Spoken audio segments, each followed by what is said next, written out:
I am a VP of Investor Relations here at GreenMobility. I'm also head of our ESG programs. Today, I'll give you an introduction to GreenMobility, our company, the products that we offer, and ultimately the purpose of business. And also a little outlook on where we are, where we're heading, and the aspirations that we have with GreenMobility to create better city environments. Just a note, you are welcome to post questions during the webinar or also at the end if you like. You can simply type in the question and I'll reply as best as I can during the presentation. To give you a little introduction to Green Mobility, we are the greenest mobility provider in the market. And for us, it's very important that we emphasize this green part. It's also to highlight that the fact that we are a green company, but more also that we need to have this green focus in mobility today in order to truly change mobility in cities. From when Green Mobility started in 2016, we were focused on three megatrends. They are still, to a very large extent, the same today. So it's about urbanization, the fact that we're all moving into the big cities, sustainability, obviously, part of making a better environment in and around our cities, and as the third megatrend, the sharing economy, which is ultimately the enabler for what we do. Without being able to share, it would be a challenge to do what we do.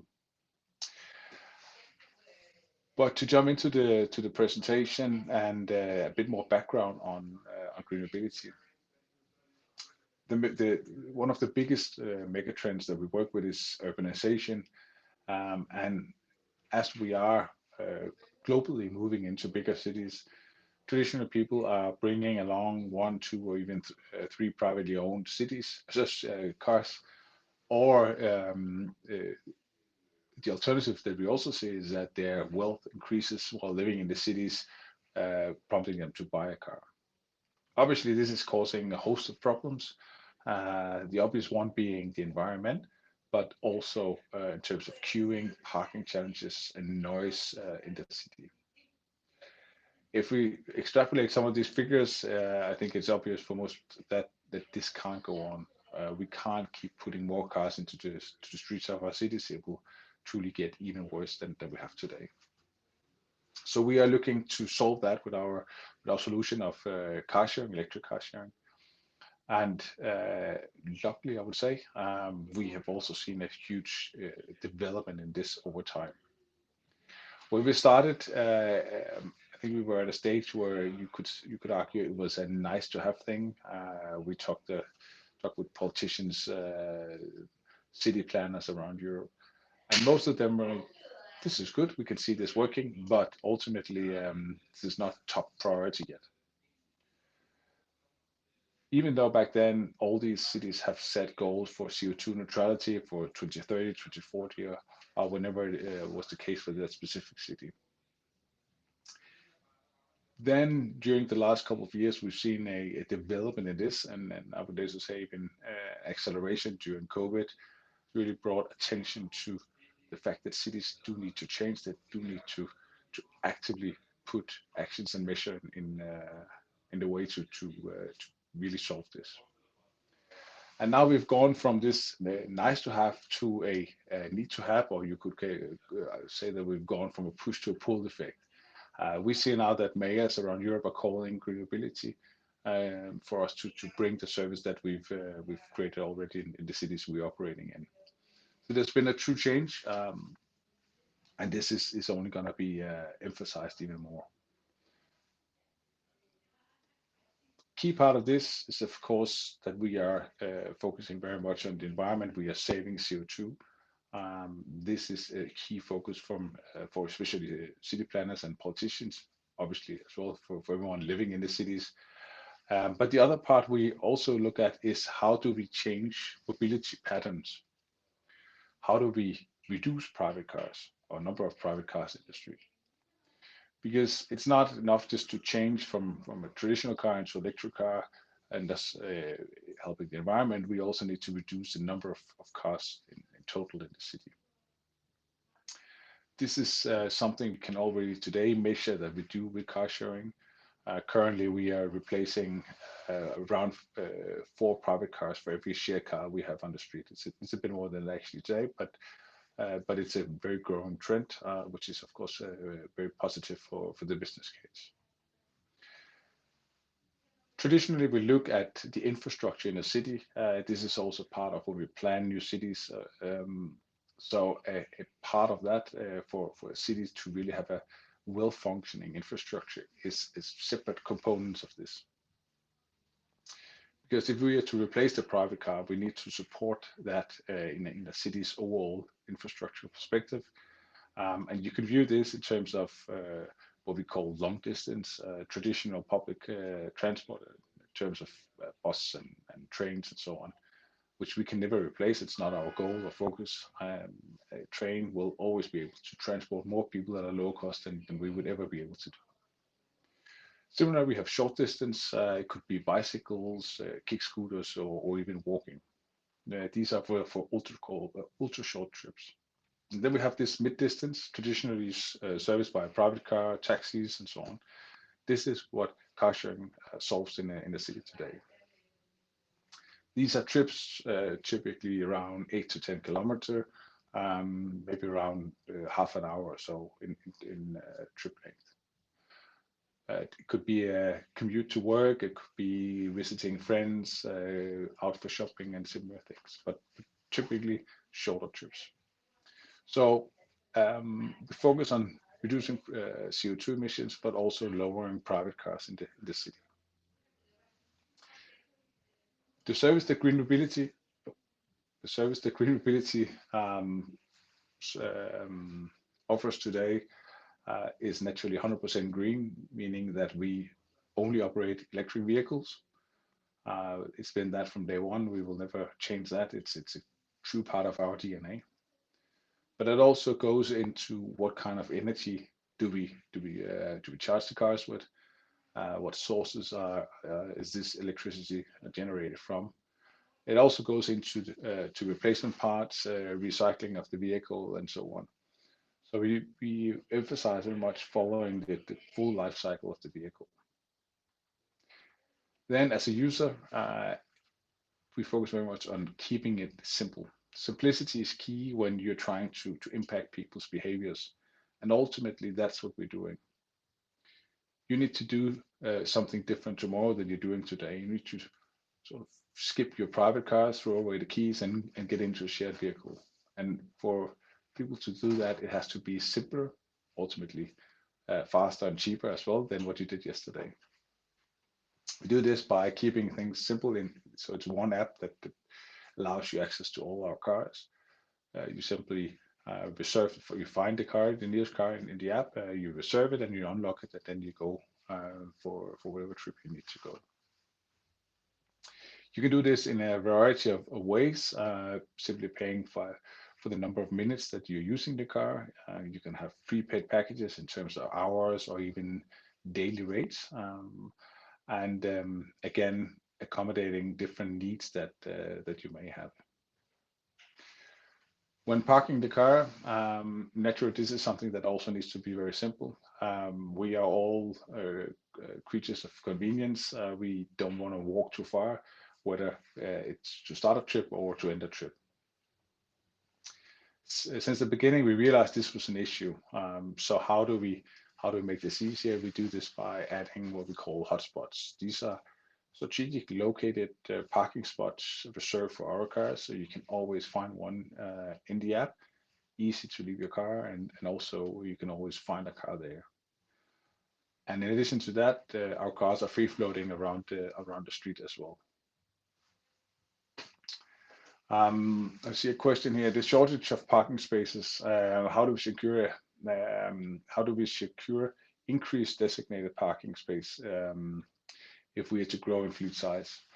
Well, I think it's a combination of two things. We don't necessarily need to increase parking spaces at the same rate as fleet increase, because there is a dynamic way of cars moving. So there is a natural replacement within these spaces that we already have. But naturally, if we were to double the fleet size, we would need more designated parking spots. And typically, we rent these from a parking facility, um, and then we would simply need to rent more. That's part of our cost base. Our business is a 24/7 run business. You can access the vehicles at 2 a.m. So naturally, our customer service is ready to support you then as well. We base our customer service on what we call a hub and satellite strategy, meaning that one city serves as a hub for several cities. Uh, an example, Copenhagen is a hub city for all of our Scandinavian cities, and this enables us to keep costs low, but also, of course, balance the cost that we actually have across multiple countries. Luckily, most is done in English today, and this is traditionally not an issue with languages. Obviously, as we go along, we will have more than one hub, but this is a way to be as effective as possible. Both for our customer service, but also our on-street service, we focus on having in-sourced staff, so it is our own team. We believe this is where we can create the best value for our customers and ultimately the business as well. In all cities, we have a local street team who will service the cars, meaning they will clean the cars, they will make sure they're charged, and if needed, they will relocate the cars as well. So you will see these young people doing part of our team in the street. Typically, these are student workers doing this next to their studies. And ultimately, it is about having a nice and appealing looking car. We hope that everyone will treat the cars as if at least in the condition that they would like to receive it in as well. But from time to time, we do see examples of trash being left and so on.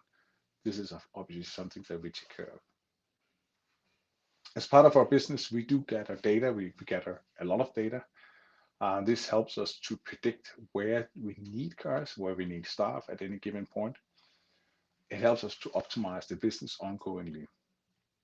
We have a number of dashboards where we can see the fleet movement, but we can also see which cars are potentially low on power. So where do we need to put in our team to create charging tasks and move cars to charges and so on. Likewise, we can also predict based on history where will we need cars at a given point in the city. Let's say Tuesday afternoon, we know there's typically need of cars here, but we don't have any. So we have to decide whether to move cars for this specific area of the city. All of this is part of our data analysis that we do ongoingly. And much of it is done on live basis because the cars are transmitting this data all the time. And it is obviously used in a accumulated way. We are not overly focused on the individual driver. It is in an aggregated form that we use data. Similarly, it's used for continuous development in the business, analyzing can we do more, can we offer a different type of product. This is combined also with input that we receive from our customers. And a couple of examples from that, of our latest development we did last year, we introduced pre-book. We saw this as a need from our customers, specifically within business segment, people going to the airport or other times where it's critical to have the car at a certain point. And even though we have lots of cars available, there are times where you need it more accurately. So we introduced this. It's something that's available directly in our app. We also introduced shared cargo vans based on input from our customers wanting to have more space for moving stuff or situations that couldn't be handled in our traditional cars. And then lastly, we introduce our new packages. We've had hourly packages from day one, but last year we introduced up to daily packages where you can have the car for up to 7 days. The map is a little illustration of the island of Sjælland in Denmark, and the green part where you see is center of Copenhagen, and all the blue dots are cars moving out in the countryside last summer. But compared to the year before, we didn't see this at all, and it is due to the new packages. Although we are a city concept, there's also a great balance when we have vacation times and we have little use for the full fleet in the city. We can support the customers we have that don't own a car for them to go into the sort of the countryside during that period as well. From our products, I wanted to introduce you to our business model, where we view our business. We do it actually in a quite simple way. We view and we measure our performance per car per month. And here you see a representation of entering a new city where traditionally the costs are known in advance. That's the green line. We've already done research, so we know that what the car will cost if there's parking, marketing, and so on. That's quite predictable. Um, it will likely increase a little bit in the beginning, but over time it will actually decrease due to expected lower cost on EVs. Similar, we have to build up the revenue. This is not unlike any other business. If you open a clothes shop around the corner, essentially you have no revenue from day one. So it's the same for us, except we have a few hundred cars in a given city. So we build that up based on, of course, on our product line, but also it could be in combination with commercial corporations and so on. As you see, these two lines should ideally cross each other in the latest in year 3. We typically expect that we can have break even in the city within 2 to 3 years, and that's typically going to cost us 2 to 3 million euro to reach that point. So that's what we invest in each city that we go into. And then you can say, okay, then we just have profitability forever in that city. No, because ultimately we reach a point where the usage of the cars reach a level where we need to put in more cars. And I can see there's also a question on if we expect to increase the fleet in Copenhagen. And yes, absolutely, we will increase the fleet in Copenhagen. I expect we will increase in all the cities we're in, because that's a sign of success. The more we can increase the fleet, the more demand we see in the market, and thus the better is the case. So ideally, we should grow fleet sizes in all cities over time. I'll get back to the last question on new cities. Going from the business model again, leaving away, this is a simple model in terms of the car is our cost center, but it's also our revenue driver. So here we can measure very simple: are we on track? Are we successful in that city? Some of the other KPIs we're looking at are naturally related to the green part of our business. So we measure ongoingly the CO2 that we are able to save in the cities we're in. And this is done on a live basis as well, related to the number of kilometers we're driving. We have a very thorough ESG program, and likewise for UN Sustainable Development Goals, where we have active programs on all of them. I've included a few examples here, highlighted for goal 11, 12, and 13. Where we've identified specific areas where we can actually impact the city, where we can do something that will of course help the city, but also something that's quite measurable. So this can be in terms of both recycling, reducing traffic jams, of obviously green energy, as I mentioned, but also working with creating awareness around this. This is something we do ongoingly. I'm doing it right now, but we engage a lot with politicians and city planners around Europe. I'll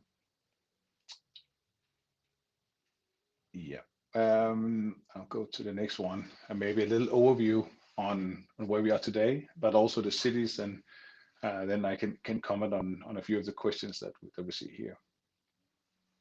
Today we are active in 7 cities across 4 countries. In Denmark, Copenhagen and Aarhus. Sweden, it's Malmö and Gothenburg. Finland, it's Helsinki, and then in Belgium we have Antwerp and Ghent. The initial city of Copenhagen, it was where we started the business. It's also our biggest city today, where we have around 400 EVs on the streets. And the parking zone that there's a question on, will we expand that? Hopefully, I would say it's not gonna cover the entire country, but as both Copenhagen grows, but also we see the need for access to our vehicles in a larger zone, we will most likely expand that. But when and where we do it, it's not decided yet. It has to sort of go with the development of business. In addition to our current operational cities, you can also see three light green dots. One is in Oslo, one is in Brussels, and one is in Vienna. These are what we call announced cities, meaning that we've actively conveyed information that these are cities that we plan to go into. Obviously, there are a lot more cities that we constantly analyze and could see the potential to enter, but then they will be announced as we go along. I'll come a little bit back to the market size in Europe as we see it. Across our cities today, we serve, it says 113,000 here, but actually we service more than 120,000 customers today. It's fortunately something that grows every day. There's a great support among our customers, and it's something we see increasing continuously. And also, this is you can see it from this slide. Here we look at active customers over time, and obviously we were impacted by COVID. I think like most other businesses. But over time, you see a very clear growth trend, and we've actually managed to come out of COVID. I don't know if you could say we are out of COVID yet, but at least we've come out of the worst part quite successfully. As you with the number two dot on the diagram here, last spring we were impacted initially, but actually we're only sort of idle for a very short period of time and then grew week by week. During summer, during entire fall of last year, continuous growth, which we've also seen in the beginning of 2021. So despite we have various types of lockdowns and restrictions, we are still able to grow the business. And I do expect that we will see even more growth as restaurant, schools, obviously the airports, so traveling and so on, that reopens, and we will see more activity in the business. This part and not least what we saw in the fall also enabled GreenMobility to go out in August and report profitability in Copenhagen as the first EV car share ever. And this was obviously a big milestone for GreenMobility, but I think also an important milestone for the industry. There's been, well, since I started in the industry, always a question, what does it take to become profitable in car sharing? And then what does it take to become profitable in EV car sharing? We see a number of our competitors who are operating with traditional cars who are still not profitable. And it does require a constant focus on cost, but also obviously generating revenue. We've done this, and we are operating at a lower cost base than our nearest competitors, which is why we've been able to show this. It's also clear that with this we are ahead of our competitors, not only in the way we operate our cost, but also that we do it on a fully EV-based fleet. Some of our competitors, they have a part of their fleet as EVs, and the rest of them will be forced to change into full EVs in time, simply because it's going to be a requirement from cities. And while you could argue that it's simple, you simply just swap a car, then it's not as simple as that. There's a big difference in operating a traditional car versus an EV. while it does drive more or less the same, from an operational perspective, there's a difference. It requires something else to handle charging and so on.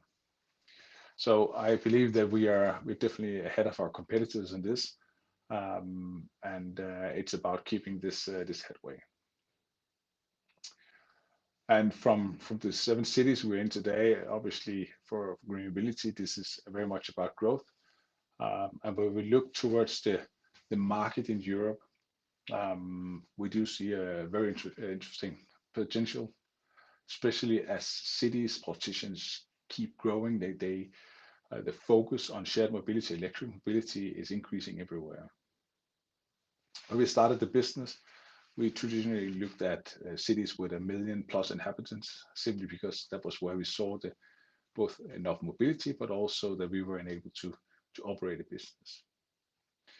Now we've proven that we can operate cities of 250,000 and above that.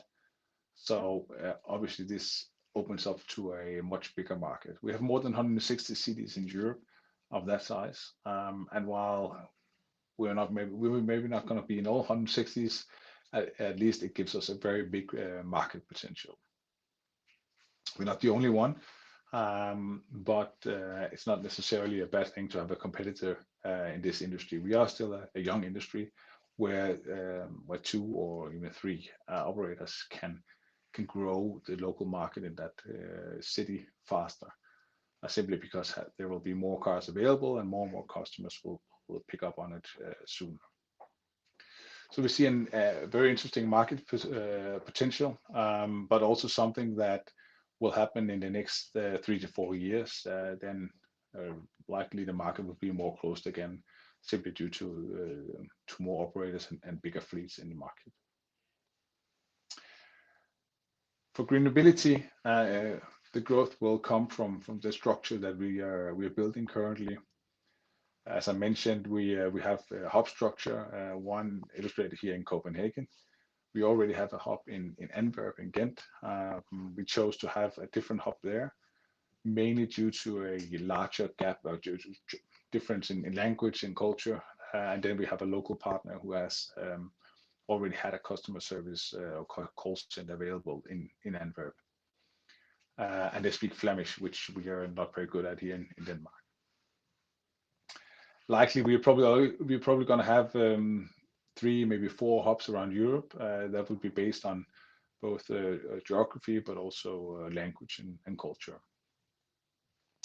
And this is something that obviously helps us maintain this low cost base. So we look on future perspective and our aspirations for the market. It is to bring GreenMobility to a position where we are a definite leader in this industry. We are number 1 on number of cities with 35 cities. We are in 7 cities today, so quick calculations mean that we still have 28 cities to go to reach this aspiration. It's about 5 to 6 cities a year, so absolutely doable in the next coming years.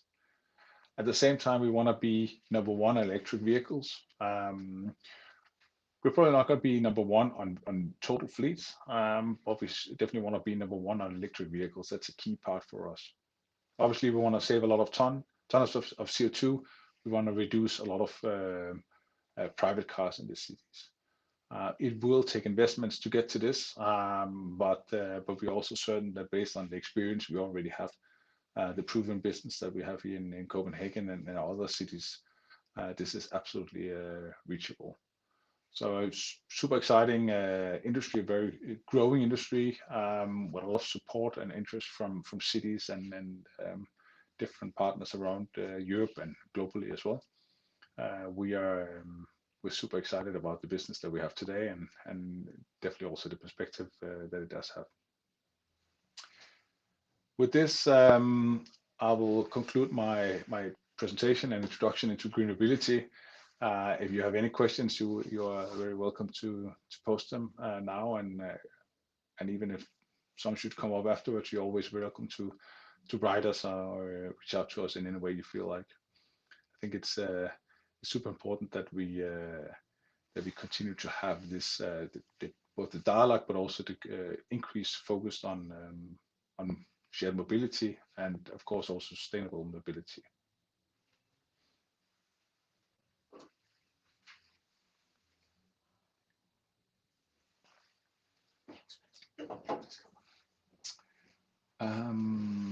Yeah, I don't know if there are any questions.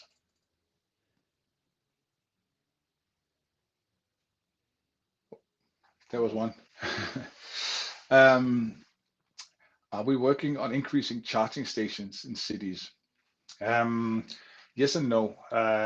Obviously, we need charging stations, um, and but we do own some chargers ourselves. So in the hotspots I mentioned before, we have our own charging stations as well. But obviously, on a full scale, they're only a small part of our charging infrastructure.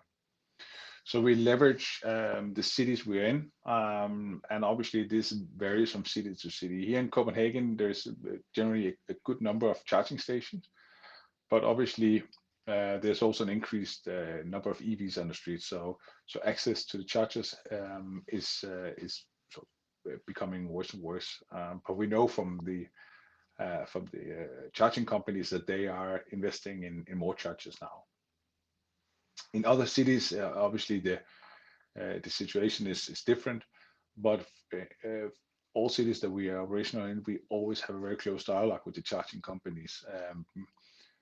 It can be both for in terms of number of chargers, but also locations in the city. And typically they're very eager to follow these recommendations because we have a good sense of where mobility is based on the data. We can actually help them plan their investments. But I think in overall terms, we need charging infrastructure to become even more to support the growing EV fleets around Europe.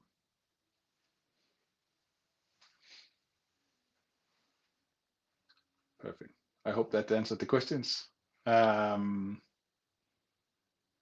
Good. You're welcome. Thank you, everyone. It was a pleasure. Thank you for listening in, and have a fantastic day, all of you. Bye bye.